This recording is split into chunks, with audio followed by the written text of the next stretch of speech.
हर हर महादेव। ओम नमः शिवाय। दोस्तों, साल में कुछ दिन ऐसे होते हैं जिनका सभी लोग बड़ी बेसब्री से इंतज़ार करते हैं और उन्हीं दिनों में होती है सोमवार के दिन पड़ने वाली अष्टमी। इस बार सोमवार की जो अष्टमी है वो 20 नवंबर को पड़ रही है और ये दिन बड़ा ही पावन दिन है। अपनी मनोकामना पूरा करने के लिए बड़ा ही शुभ दिन है और इस अष्टमी को गोपाष्टमी के नाम से जाना जाता है। दरअसल जब अष्टमी किसी सोमवार के दिन पड़ती है तो वो दिन बहुत ही महत्वपूर्ण होता है, क्योंकि इस दिन शिव और पार्वती का मिलन होता है। और आज मैं आपको गुरुजी की कथा से सुनकर अष्टमी के दिन किया जाने वाला 31 चावल, 31 मूंग और 31 बेलपत्र का उपाय समझाने की बड़े अच्छे से कोशिश करूँगी, इसलिए आप वीडियो में अंत तक बने रहिएगा। ध्यान रखिएगा कि ये उपाय केवल जो अष्टमी सोमवार को पड़ती है उसी दिन करना है, उसके अलावा ये उपाय आपको नहीं करना है। अब दोस्तों, एक बात ध्यान रखिएगा कि ये उपाय आपको सुबह सुबह करना है। 10 से 12 बजे तक भी अगर आप करेंगे तो भी चलेगा। अब इसमें हमें ज़रूरत किस चीज़ की होने वाली है, मैंने अभी आपको बताया कि हमें 31 चावल के दाने, 31 मूंग के दाने और 31 बेलपत्र चाहिएगा। तो अब सबसे पहले हमें 31 चावल लेने हैं। चावल लेने से पहले इस बात का ध्यान रखिएगा कि वो टूटे हुए ना हो। टूटे हुए चावल हमें बिल्कुल नहीं लेने हैं। चावल यानी अक्षत जो है वो बिल्कुल साबुत होने चाहिए। एक बात का ध्यान रखिएगा दोस्तों कि चावल आपको अपने घर से लेने हैं। चावल आप 31 गिन के लेंगे और कोई भी उसमें टूटा चावल ना हो। अगर कोई टूटा हुआ चावल हो तो आप उसको हटा दें और उसकी जगह दूसरा चावल ले लें। अब इसके बाद आपको 31 मूंग के दाने लेने हैं। अब मूंग के दाने आपको वो नहीं लेने जिसकी घर में दाल बनती है, बल्कि आपको साबुत मूंग के दाने लेने हैं जो बाज़ार में मिलते हैं। साबुत मूंग के दाने आप बाज़ार से लाइए और वो भी आपको 31 लेने हैं। ध्यान रखें कि वो भी टूटे हुए ना हो। 31 मूंग के दाने और 31 चावल के दाने लेने के बाद आपको लेने हैं 31 बेलपत्र। बेलपत्र जो भगवान को बहुत प्रिय है, भगवान शिव को बेलपत्र बहुत ज़्यादा प्रिय है, तो आपको 31 बेलपत्र लेने हैं। या तो आप किसी पेड़ से तोड़ लाइए या फिर आप उन्हें बाज़ार से ख़रीद लीजिए, लेकिन एक बात का ध्यान रखिएगा कि वो भी कहीं से कटे पटे नहीं होने चाहिए। बेलपत्र भी बिल्कुल साफ़ सुथरे होने चाहिए।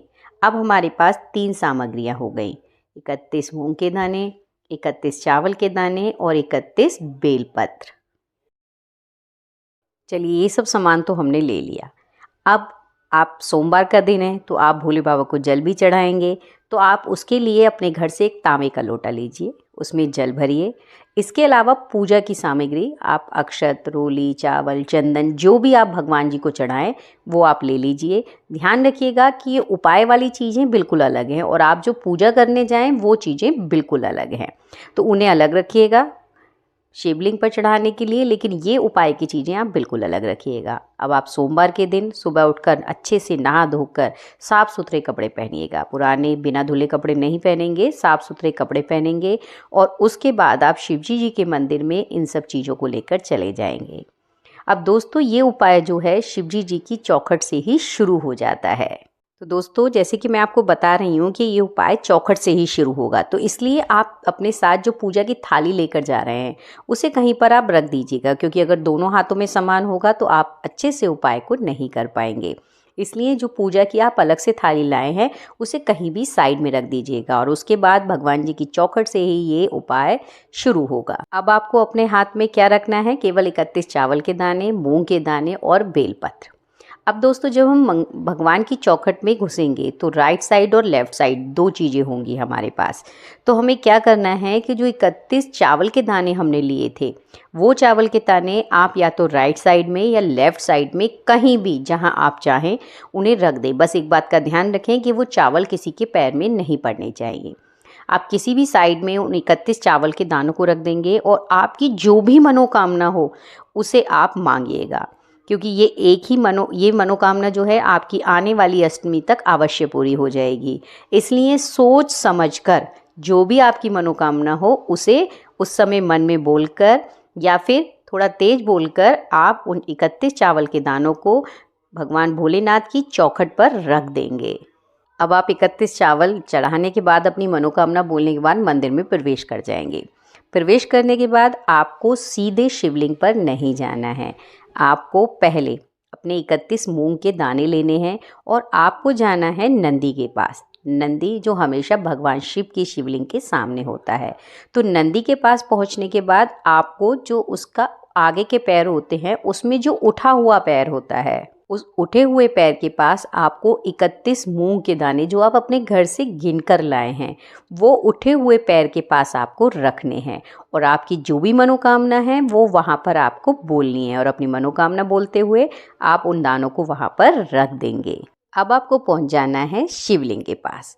अब शिवलिंग के पास पहुँचने के बाद आपके पास बचे हैं 31 बेलपत्र। अब हमें बेलपत्र कहाँ चढ़ाने हैं? ये बेलपत्र शिव जी पे नहीं चढ़ाने हैं, ये बेलपत्र आपको माता अशोक सुंदरी पर चढ़ाने हैं। अब अशोक सुंदरी का स्थान कौन सा होता है? जहाँ पर हम भोलेनाथ पर जल चढ़ाते हैं तो जल बहकर जब जलाधारी पर जाता है तो वो बीच की जगह जो होती है वो माता अशोक सुंदरी की होती है। कहीं पर ये जगह खाली होती है और कहीं पर इस जगह पर एक किनारी बनी होती है। तो आप जो अपने साथ 31 बेलपत्र लेकर आए थे वो बेलपत्र आपको एक एक करके माता अशोक सुंदरी के ऊपर चढ़ाने हैं। और अब इन बेलपत्र की डंडी का मुख किधर होगा? इन डंडी का मुख जलाधारी की तरफ होगा। आप चाहें तो इन पे चंदन लगाकर भी चढ़ा सकते हैं इनकी डंडी पर, या आप ऐसे भी चढ़ा सकते हैं। लेकिन आप एक एक बेलपत्र जब चढ़ाते जाएंगे तो आप श्री शिवाय नमस्तुभ्यं बोलते जाएंगे और एक एक बेलपत्र माता अशोक सुंदरी के ऊपर आप 31 बार मंत्र का जाप करते हुए वो बेलपत्र वहाँ पर रख देंगे। बस दोस्तों, एक बात का ध्यान रखिएगा कि बेलपत्र की डंडी जो है वो जलाधारी की तरफ होगी। अब बेलपत्र चढ़ाते हुए आपने श्री शिवाय नमस्तुभ्यं का जाप किया। आप पंडित जी की कथा में भी देखेंगे कि वो कहते हैं एक एक करके बेलपत्र आपको 31 बार चलाने हैं। उसके बाद आप वहाँ पर बैठ जाइएगा। भगवान से 5 मिनट 10 मिनट आपकी जो भी मनोकामना है वो बोलिएगा, भगवान का ध्यान करिएगा।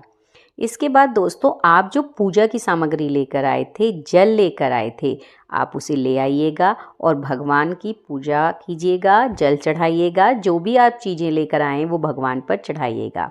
ध्यान रखिएगा कि उपाय आपको पहले करना है और आप जो पूजा की सामग्री लेकर आए हैं वो आपको बाद में चढ़ानी है।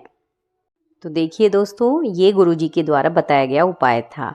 आप जिस भी मनोकामना को बोलकर इस उपाय को करते हैं, भगवान भोलेनाथ की कृपा से वो आपकी मनोकामना अगली अष्टमी तक अवश्य पूरी हो जाएगी। इसलिए आप अपनी मनोकामना के साथ इस उपाय को अवश्य करिएगा। तो दोस्तों, मैंने इस पूरी वीडियो में कोशिश की है कि आपको 31 चावल, 31 मूंग और 31 बेलपत्र का पूरा उपाय आपको अच्छे से समझा दूँ। तो मैं आशा करती हूँ कि आपको ये उपाय अवश्य समझ में आ गया होगा।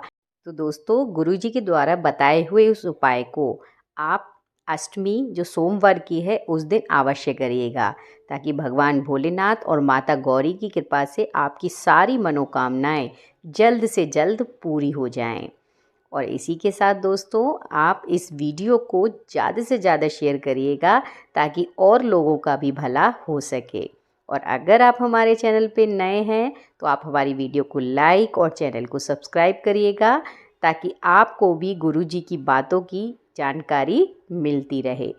और साथ ही दोस्तों, भगवान के नाम में बिल्कुल कंजूसी मत करिएगा।